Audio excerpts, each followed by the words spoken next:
fuck is up, Internet? I'm that dude, Swainzilla, aka old guy with too much time on his hands, coming at you from a fucking spaceship.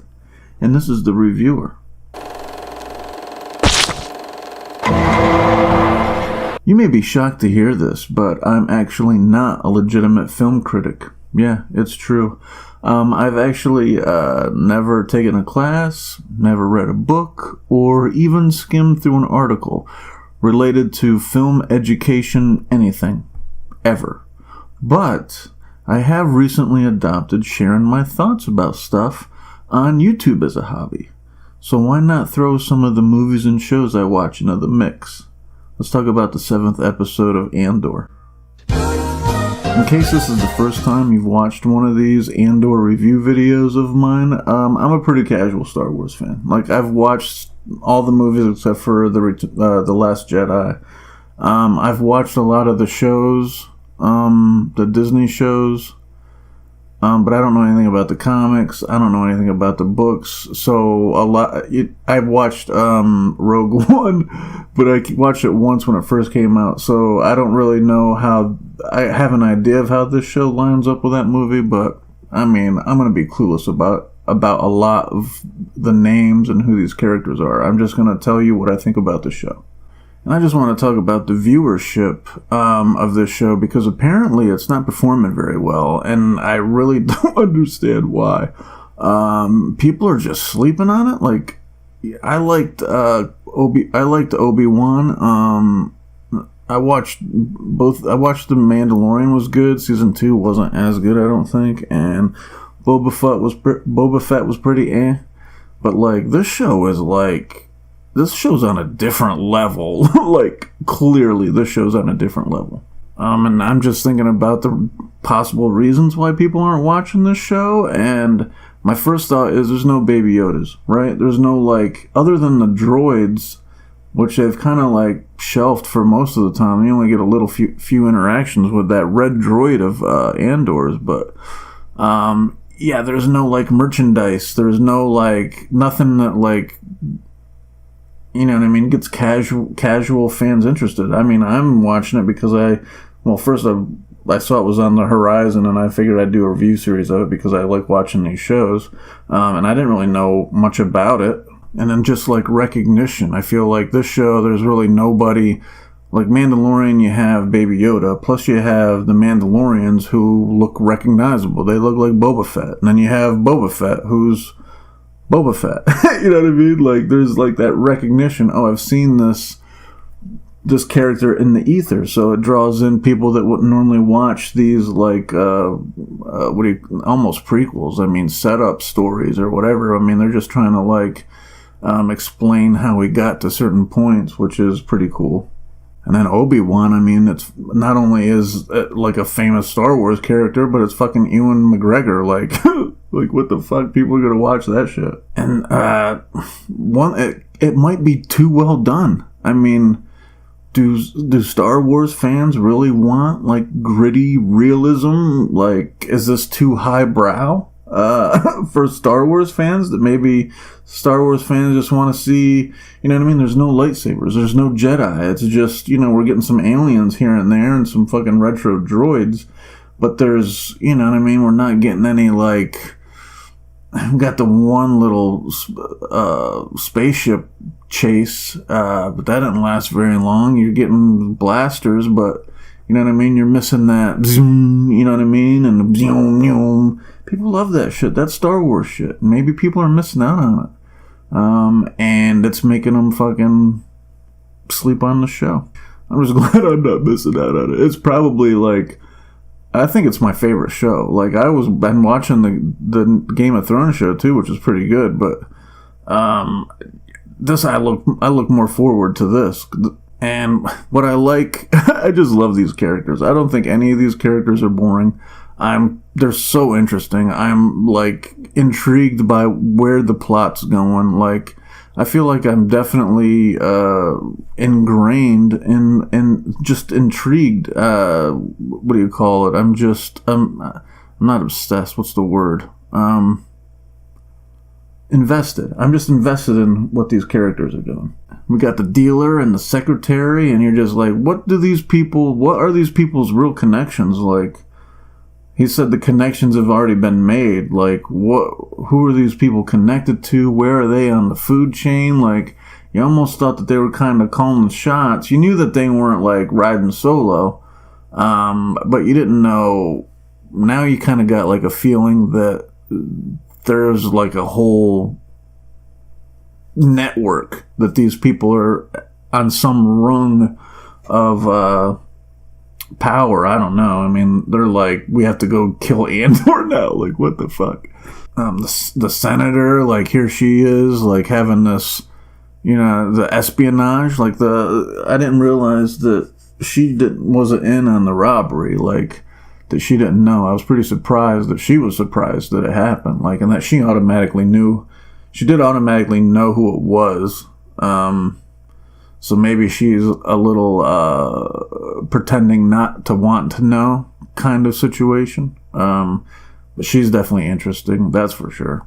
The blonde lady with the the Empire, fucking FBI, whoever those people are, like, she is motivated. I'm not sure why she's so motivated. I feel like they're gonna have to. Same with the rent-a-cop guy. Why are they so motivated? I feel like he's motivated because he feels like he has to prove himself. Maybe that's the same with this, the blonde lady too. Like, maybe, you know what I mean? Especially, I don't know what the gender norms or whatever are in this galaxy, but maybe the one guy did say, the one leader guy who's really interesting, he did say something about in your position, you have to, so maybe there is some gender issues there, being a woman or whatever, and maybe she feels, you know what I mean, like she has to prove herself. But, it's crazy, like, the insight you get, like, what's going on in this, you know what I mean, this, I want to call them the FBI, because that's the vibe they're giving off, or the CIA or whoever. But the little behind the scenes stuff we're getting there is pretty fucking, I think it's pretty cool. It's probably some of the coolest shit. Going on, and then as far as the rent-a-cop goes, like, give us a spinoff of just a mom, like, roasting people. Her voice, that fucking froggy voice, and she's just talking shit. I could listen to her go on for hours. That shit is fucking funny. And then we find out that the blonde chick and the dark-haired chick that was in the heist, they got away. The blonde chick had, like, a total glow-up. She's just like, she looks like she's going to a meeting or something. And then she meets up with, I didn't realize it at the time that it was the dealer's secretary, just because she wasn't wearing what she was wearing there, so it kind of threw me off. And then, like I said, like, where are they at in the hierarchy of the rebellion? Because they're like, you know what I mean, they're saying, oh, she's doing what she was ordered to do, and then here she is saying that, hey, you have to go track this guy down. So they're giving out orders, so you kind of wonder what group they're in, because there was one at the beginning, Andor listed a whole bunch of these different offshoots of the rebellion, and I'm curious to find out which ones these dudes are in. I mean, Andor's mom, and then the droid, of course, we got to learn that she's just fed up. He was like, let's bounce, and she's like, I ain't fucking running, I'm going to join the rebellion. The droid is, like, really emotional. Like, I mean, I know they have to give him characters and stuff, but he's like, yeah, he's ready to pack his shit. He's like snitching the mom out, and she said we can't go.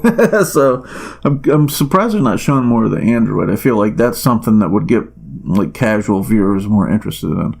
But I mean, it isn't very, like, it's not like a plush toy. It's just it's like a fucking box. So I guess that's kind of hard to pull off as, like, cutesy and, like, something that people would, like, flash enough that people would be interested in. And then we got this new guy that's with the senator, her old friend. I mean, I feel like they were planting some seeds. Like, you're not sure, can this guy be trusted? That was definitely interesting. I love that whole back and forth where she was trying to recruit this guy right in front of everybody else. I don't think I've ever seen ever seen like a movie or show attempt to do that, and that looked really good. I mean, I feel like they would have to like normally do this whole thing for nobody to get suspicious. The dad and the daughter, or her husband and the daughter, I don't know what's going on there, but I feel like they know she's up to something. Like, I'm definitely curious to see where that goes too. That's pretty intense. And we got to check in with some of these older characters. I kind of had a feeling he was going to go back to his home planet.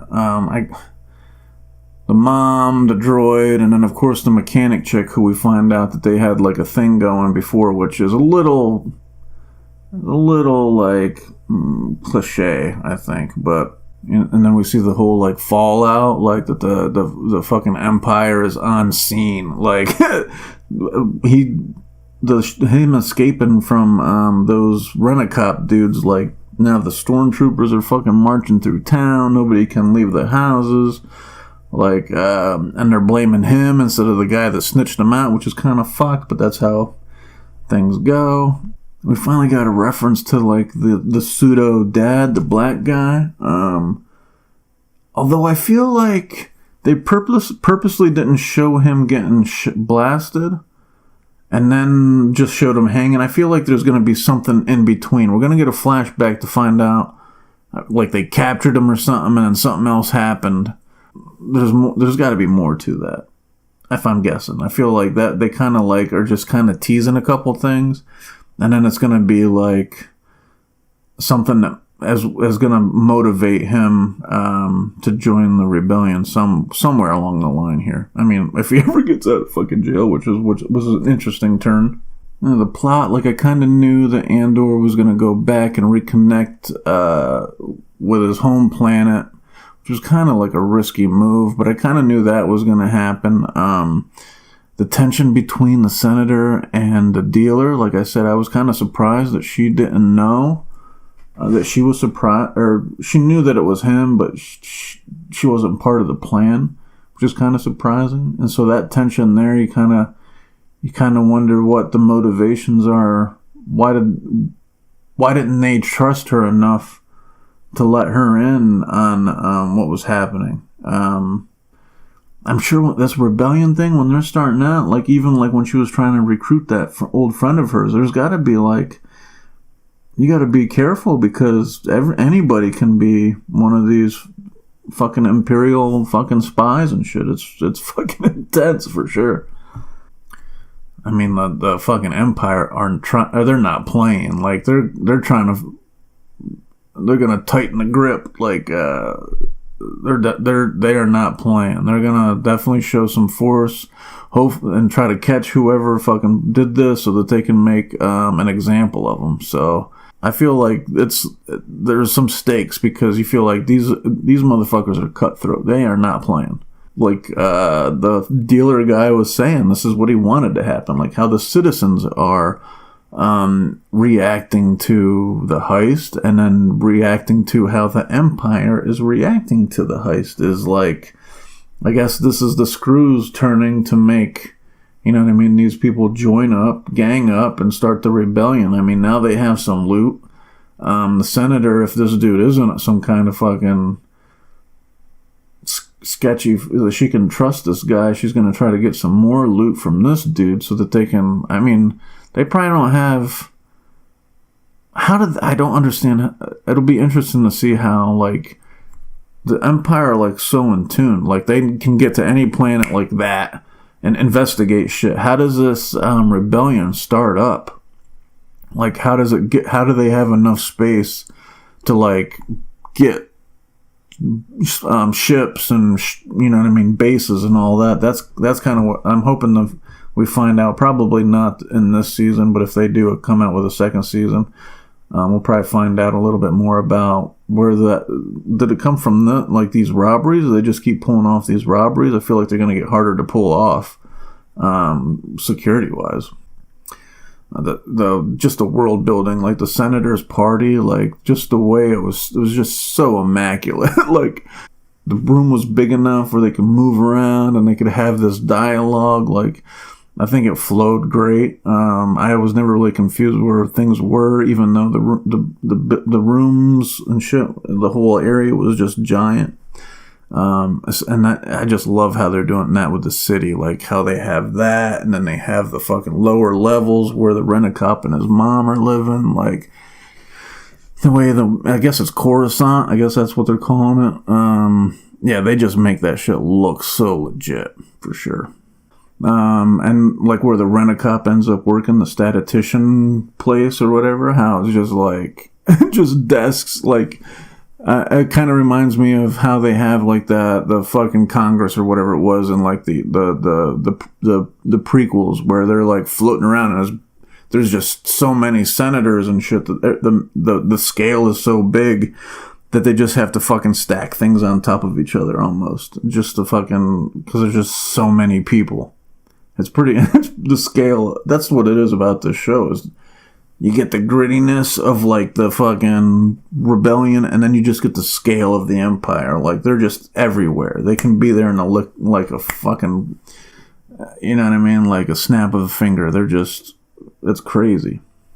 You know, the resort planet. Like I don't know how they made it look like an alien planet, and at the same time like a giant resort at the same time.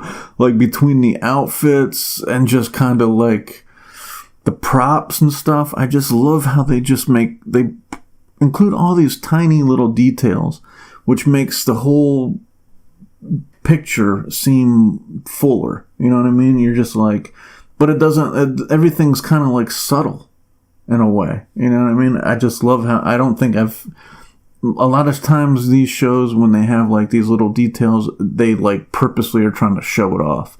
But I feel like they're just kind of trying to hide it and hope that you see it. You know what I mean? That you notice it, or that it's just blurs so much into the background that it just pushes everything forward, if that makes any sense. I mean, I just love it.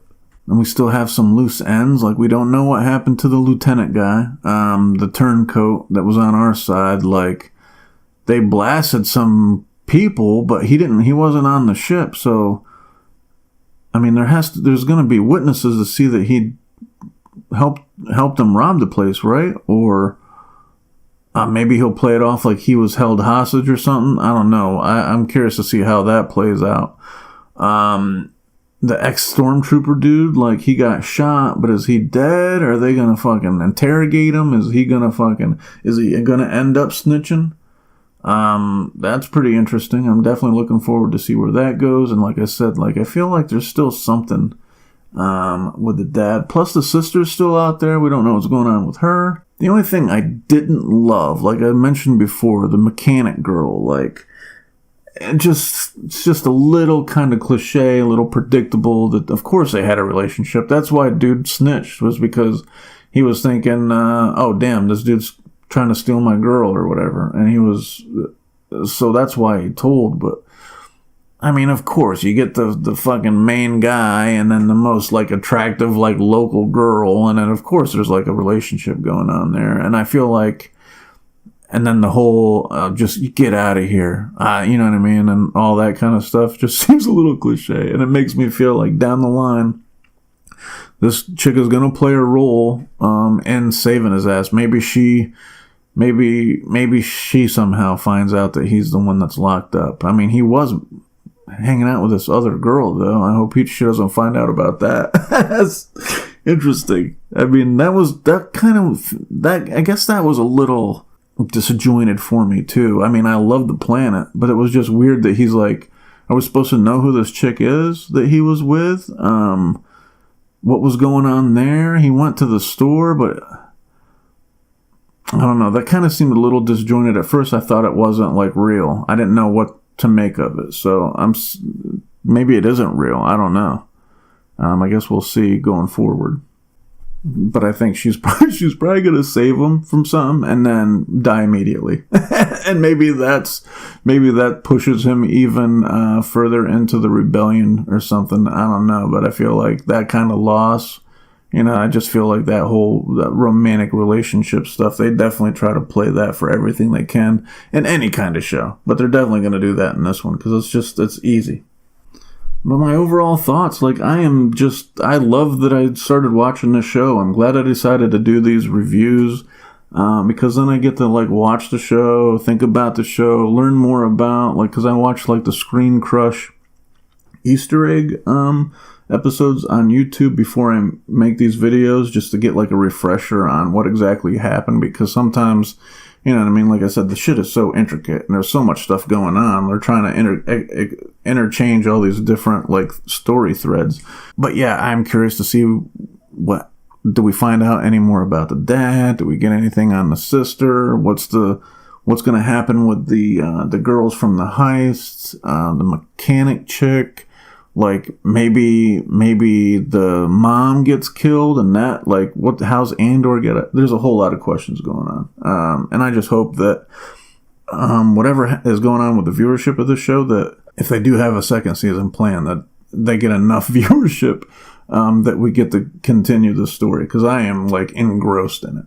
But yeah, that's that's all I have for now. What do you think of Andor? What do you think of this episode of Andor? What do you think is going on with the viewership? Why aren't people watching the show? What do you think of this review? Just let me know in the comments, and I'll catch you on the next one. Later.